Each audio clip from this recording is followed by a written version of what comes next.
सत श्री अकाल दोस्तों, तुसी पिछले 2 दिनों तो लगातार अखबारों के छपदियां खबरों तो मेरा ख्याल है अंदाज़ा ला लिया होना, सूचना मिल गई होनी है सारे देशवासियों को कि किस तरीके दे नाल अंदोलनकारियों की सपोर्ट करने वाले सपोर्टरां नूं अते खास करके जे कह लिया जाए कि सिख कम्यूनिटी नूं किस तरीके दे नाल भारत सरकार वालों बेगानगी का एहसास करवाया जा रहा है।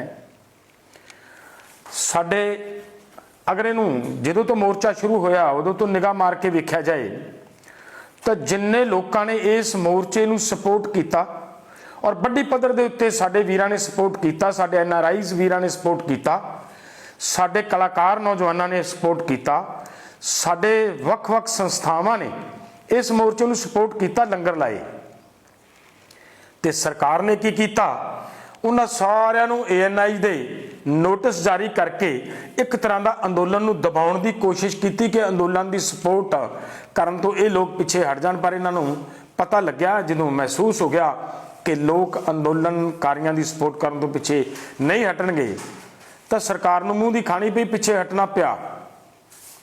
अज की हो रहा है कि पिछले समय दे विच ये उही कौम है जिस कौम ने लगातार देश की सेवा की, मनुखता की सेवा की, चाहे वो केरला दे विच हड़ां की भरमार की गल आई होवे, चाहे उड़ीसा की गल आई होवे, चाहे तमिलनाडु की गल आई होवे, किते भी महामारी फैली है, किते भी कोई दुख का समा लोगों ते आया तो इस कौम ने मूहरे होके हर थां दे उत्ते सपोर्ट की। इत्थों तक कि जिस वेले साडी भारत सरकार दे हथ खड़े हो गए सी करोना के दौर दे विच और लोगों को ऑक्सीजन मुहैया नहीं करवा सकी, उस वेले वो बड़ी पद्धर दे उत्ते ऑक्सीजन भी मुहैया करवाई गई। ये इस कौम ने किया। इन्हां कौमां दी, इस कौम की दरिया दिली का एक प्रूफ है कि इन्हां ने कोई नहीं वेख्या कि एक कौन है, हिंदू है, सिख है, मुस्लिम है, ईसाई है, कौन है, वो नहीं देखा। उन्होंने देखा कि एक मनुख है, एक इंसान है, इनू मेरी सपोर्ट की लोड़ है, तो उत्थे इन्होंने सपोर्ट की, सपोर्ट दे विच उतरे।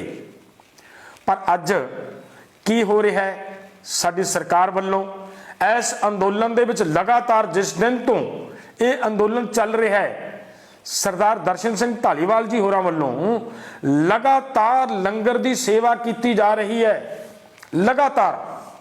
और वो जो लंगर की सेवा की, कल्ले लंगर की सेवा नहीं की, बड़ी पद्धर के उत्ते उत्थे लोकां लई शैल्टर होम बनाए, लोकां नूं वख-वख रहण दी व्यवस्था बनवा के दित्ती, ट्यूबवैल ला के दिते, पानी के प्रबंध करके दिते। और अज जेकर वो पिछले दिन ही भारत दे विच आए ने और वो किस लिए आए ने, अपनी बेटी अपनी भतीजी की शादी के प्रोग्राम शामिल होने लिए आए ने। ते साडी सरकार की करती है, उन्होंने इत्थे अपने घर की खुशी के माहौल दे विच उस बेटी की शादी के मौके ते भी शामिल नहीं होने दे रही और इत्थों वापस मोड़े गए ने। और इदू वध होर घिनौनी हरकत कोई हो नहीं सकती जिड्डी घिनौनी हरकत भारत सरकार ने की है। मैं ये जे कहा कि भारत सरकार बिल्कुल नादरशाही फरमान जारी करने दे उत्ते या तानाशाह हो निबड़ी तो ये कोई दो रावां नहीं, बिल्कुल सच है। एक कर विखाया भारत सरकार ने कि जो भी कोई अंदोलनकारियों नूं रोटी भी खवाएगा तो उहदे लई भी ये सज़ा देणगे, उन्होंने भी सज़ा भुगतनी पेगी। कोई भी आदमी किसी ने साडे पक्ष दे विच ट्वीट किया है, उन्होंने भी सज़ा भुगतनी पई है। इत्थे ये हालात चल रहा है भारत सरकार दे विच। इहदा मतलब की निकलदा है कि भारत सरकार पूरी तरह डिक्टेटर हो चुकी है, तानाशाह हो चुकी है। पर भारत सरकार नूं मन लेना चाहिए है कि तुहाडे इस तानाशाह रवैये दे नाल, इस डिक्टेटरशिप दे नाल अंदोलन दबण वाला नहीं।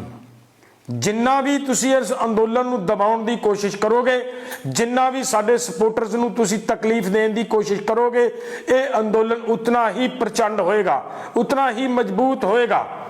और मैं देशवासियों नूं भी अपील करनी चाहना है कि साडे उस वीर दर्शन सिंह धालीवाल साहब दे ਪੱਖ ਦੇ ਵਿੱਚ ਸਾਨੂੰ ਪੂਰੇ ਦੇਸ਼ ਦੇ ਅੰਦੋਲਨਕਾਰੀਆਂ ਨੂੰ ਖੜੇ ਹੋਣ ਦੀ ਲੋੜ ਹੈ, ਆਵਾਜ਼ ਬੁਲੰਦ ਕਰਨ ਦੀ ਲੋੜ ਹੈ ਕਿ ਸਾਡੇ ਉਸ ਵੀਰ ਨੂੰ ਹਰ ਹਾਲ ਦੇ ਵਿੱਚ ਉਸ ਆਪਣੀ ਬੇਟੀ ਦੀ ਸ਼ਾਦੀ ਦੇ ਵਿੱਚ ਸ਼ਾਮਲ ਹੋਣ ਲਈ ਸਾਡੀ ਭਾਰਤ ਸਰਕਾਰ ਖੁਦ ਅਲਾਉ ਕਰੇ ਤਾਂ ਕਿ ਉਹ ਆਪਣੀ ਬੇਟੀ ਦੀ ਸ਼ਾਦੀ ਦੇ ਵਿੱਚ ਸ਼ਾਮਲ ਹੋ ਸਕੇ।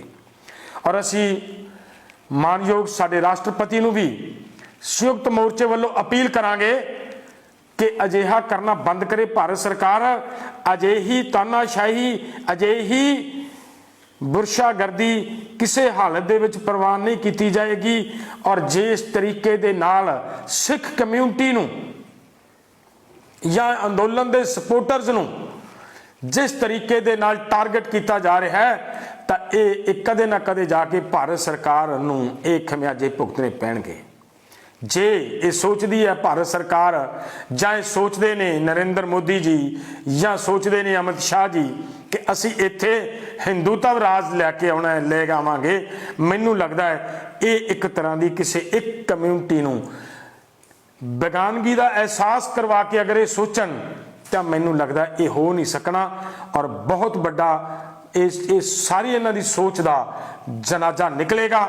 ਔਰ ਦੇਸ਼ ਇਕਜੁੱਟ ਹੈ, ਇਕਜੁੱਟ ਹੋ ਕੇ ਰਹਾਂਗੇ। ਅਸੀਂ ਹਿੰਦੂ, ਸਿੱਖ, ਮੁਸਲਿਮ, ਈਸਾਈ ਸਾਰੇ ਇੱਕ ਹਾਂ ਅਤੇ ਇੱਕ ਰਹਾਂਗੇ, ਇੱਕ ਰਹਾਂਗੇ। ਔਰ ਹਰ ਹਾਲ ਦੇ ਵਿੱਚ ਇਹ ਮੂੰਹ ਦੀ ਖਾਣੀ ਪਏਗੀ। ਔਰ ਰਾਸ਼ਟਰਪਤੀ ਜੀ ਨੂੰ ਸਾਡੀ ਫਿਰ ਤੋਂ ਅਪੀਲ ਹੈ ਸੰਯੁਕਤ ਮੋਰਚੇ ਵੱਲੋਂ ਕਿ ਕਿਰਪਾ ਕਰੋ ਜੀ, ਆਪ ਇਹਦੇ ਵਿੱਚ ਇੰਟਰਫੀਅਰ ਕਰੋ। ਅੱਜ ਕਿੱਥੇ ਹੈ ਸਾਡੀ ਮਾਨਯੋਗ ਸੁਪਰੀਮ ਕੋਰਟ?